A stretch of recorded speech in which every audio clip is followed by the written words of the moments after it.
Her cell measured approximately 12 feet by 8 feet, a narrow stone chamber with walls slick with moisture and green with mold.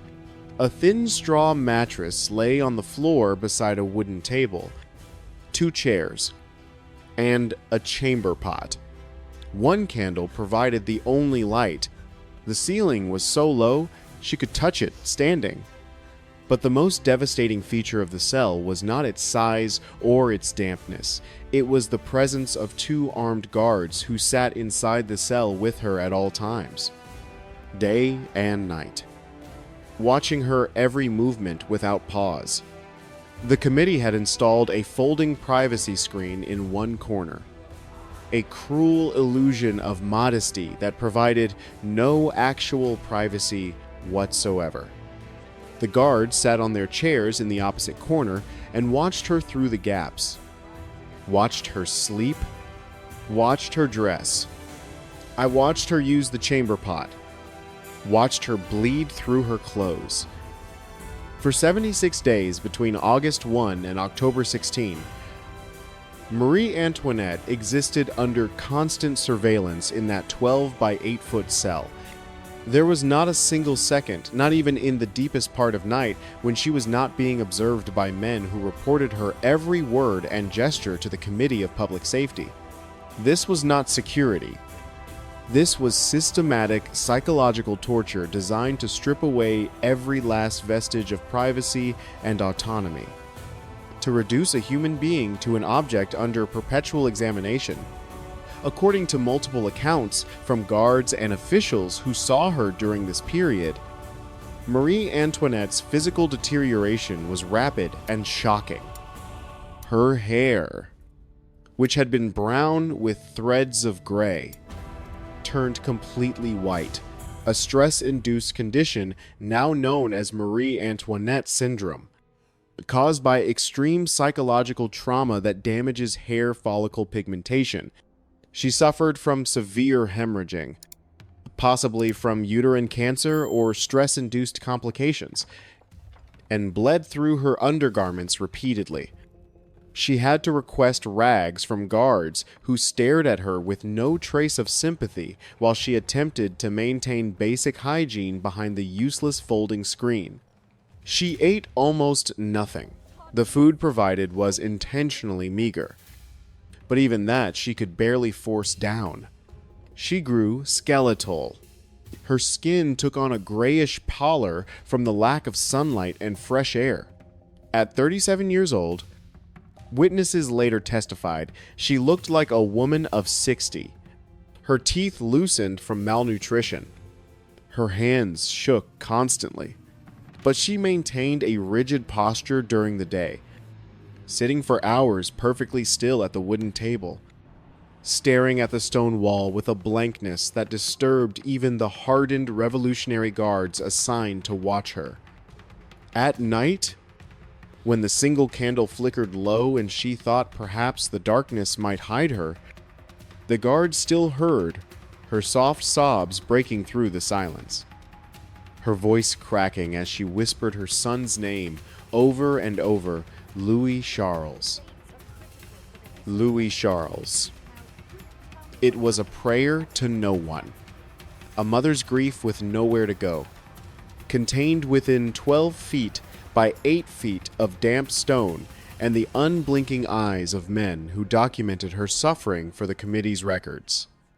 October 14. Etienne Tibai Joshasan. At 8:10 a.m., Marie Antoinette was pulled from her cell and brought before the Revolutionary Tribunal in the Great Hall of the Palais de Justice.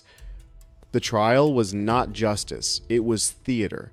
The verdict had been predetermined by the Committee of Public Safety before she ever took her seat. But they wanted a public spectacle. They wanted her broken before witnesses.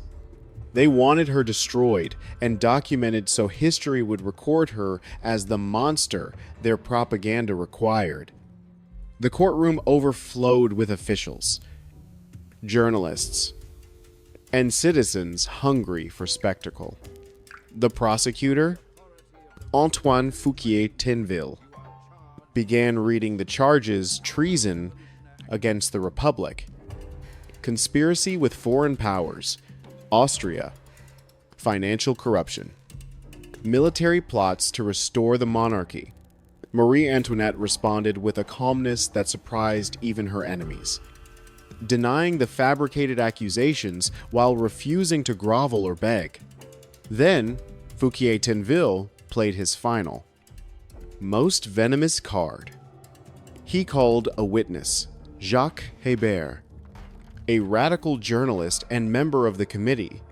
Hébert stood before the packed courtroom and repeated accusations allegedly made by Louis Charles during his captivity with Antoine Simon. Testimony that had been coerced from an 8-year-old boy through weeks of abuse, isolation, and psychological manipulation. Testimony claiming that Marie Antoinette had committed incest with her son. The entire courtroom froze. Even the most hardened revolutionaries felt the air shift. They had come to see a queen condemned for political crimes, treason, conspiracy, high corruption. But this accusation crossed into something else. Something that violated even revolutionary France's boundaries of acceptable discourse. This was not politics. This was an attack on the most fundamental human relationship. Weaponizing a child against his mother through the most obscene lie imaginable. Marie Antoinette, who had remained controlled through every previous slander, finally broke her composure. She rose slowly from her chair, her voice trembling but clear. She did not address the judges or the prosecutor. She turned toward the women in the courtroom, mothers, daughters, wives who had come expecting to cheer her downfall, and appealed directly to them as one mother to another. I appeal to all mothers present. Is there one among you who would not shudder at such a charge? Silence fell across the great hall. Then murmurs. Then tears. Women who had arrived expecting to witness the condemnation of an enemy of the Republic found themselves unable to look at Marie Antoinette without seeing themselves, their own children, their own horror. At the thought of such an accusation, she continued, her voice steady despite her obvious anguish. Nature itself refuses to respond to such an accusation made against a mother. For a single moment, the revolutionary narrative cracked. She was not the Austrian she-wolf of propaganda posters, not the frivolous spendthrift of political pamphlets. She was simply a mother defending herself against an accusation so monstrous that it united women across class lines in visceral recognition of its cruelty. But the Revolutionary Tribunal did not care about maternal solidarity or moral boundaries. The machinery of revolution had already decided her fate before the trial began. At 4:00 a.m. on October 16, after 2 days of ritual humiliation disguised as judicial process, Marie Antoinette was found guilty of high treason and crimes against the French Republic.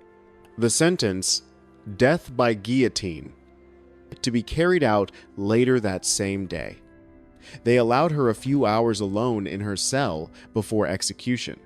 For the first time in months, they provided her with writing materials, pen, paper, and ink. She did not use them to plead for mercy or protest her innocence. Instead, she wrote a letter to her sister-in-law, Madame Elizabeth, who remained imprisoned in the Temple Tower with her daughter Marie-Thérèse. The letter she wrote became one of the most heartbreaking documents of the revolutionary period. 4 pages written in neat, controlled script, despite her trembling hands. It is to you, sister, that I write for the last time. I have just been condemned not to a shameful death, for that is only for criminals, but to rejoin your brother, innocent like him. I hope to show the same firmness in my last moments.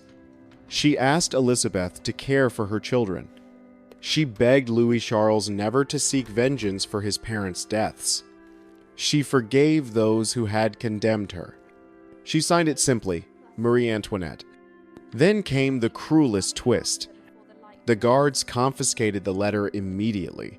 It was locked away in prison records. Madame Elizabeth never read it. She would be executed herself on May 10. Never knowing her sister-in-law's final words. Marie-Thérèse never saw it. The letter resurfaced only decades later in archived documents, long after everyone Marie Antoinette loved was dead. Her final words to her family vanished into bureaucratic silence. October 16, 11:00 a.m. A guard opened the cell door and told prisoner 280 to prepare for execution. From this moment forward, every step was designed not merely to lead her to death, but to humiliate her on the journey. First came the clothing. She was wearing a simple black mourning dress she had kept since her husband's execution 9 months earlier. The guards ordered her to remove it and put on a plain white chemise, the cheap, thin garment worn by common criminals facing the guillotine. She asked quietly for privacy to change. They refused. She had to undress in front of the same 2 guards who had watched her through every moment of the past 76 days. Then the executioner's assistant entered to cut her hair. Her once brown hair, now stark white and brittle, had grown thin during her imprisonment. The assistant roughly grabbed handfuls and hacked them off with dull shears, no care, no ceremony. Just chunks falling to the stone floor. Cutting the hair wasn't only practical, exposing the neck for the blade, it was symbolic. Stripping away her last trace of identity and femininity, finally came the ropes. Her hands were bound behind her back with coarse hemp tied so tight it cut into her wrists, leaving marks that would be visible on her corpse. She winced and murmured to the guard binding her, "You did not bind my husband's hands like this!" The guard did not respond. They led her out into the corridor, up the stairs, and into the blinding October daylight. After 76 days in a dim stone cell, the autumn sun struck her like a physical blow. She blinked, disoriented, her eyes streaming. She had expected a closed carriage. Louis XVI had been granted that minimal dignity. Instead, a crude open cart waited in the courtyard, a tumbril, the type used for transporting refuse and animal carcasses. Revolutionary justice demanded that former royalty be displayed to the people like common criminals, exposed and humiliated during the journey to their death. Marie Antoinette was forced to climb into the cart with her hands bound behind her, making balance nearly impossible. She sat on a rough wooden plank with no cushion, no support. The cart lurched forward and began rolling through the streets of Paris on a route designed for maximum public exposure from the Conciergerie along the Rue Saint-Honoré toward the Place de la Révolution. A journey of approximately 1 hour through the most densely populated districts of the city. Thousands lined the route.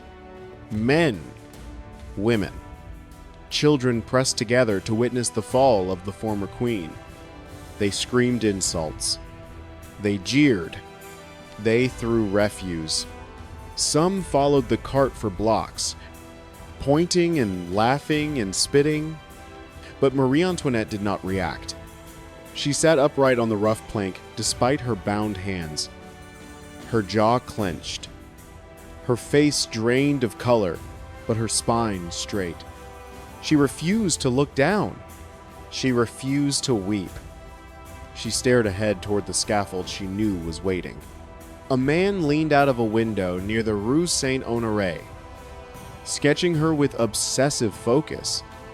His name was Jacques-Louis David, a revolutionary artist who had personally voted for her death.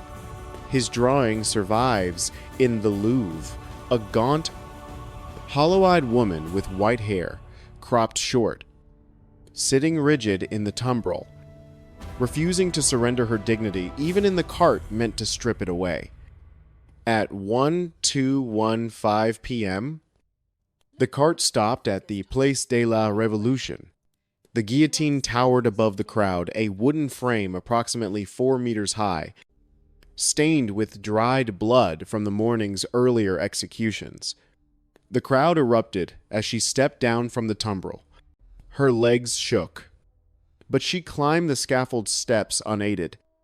As she walked toward the plank where she would be positioned for execution, she accidentally stepped on the foot of Charles-Henri Sanson, the fourth-generation executioner who had also guillotined her husband 9 months earlier. She paused, turned to him, and whispered her final recorded words. "Pardon me, sir. I did not mean to do it." An apology to the man about to kill her. Years of court etiquette rising instinctively in her final seconds. But beneath the reflexive politeness was something deeper, a choice to respond to brutality with grace. A refusal to let cruelty define her last moment. 20 seconds later, the 40-kilogram blade dropped 3 meters and severed her head at the C2C3 cervical vertebrae. Subscribe to Medieval Survival Skills for more historical reality about how power weaponizes suffering. We're revealing what actually happened behind the legends.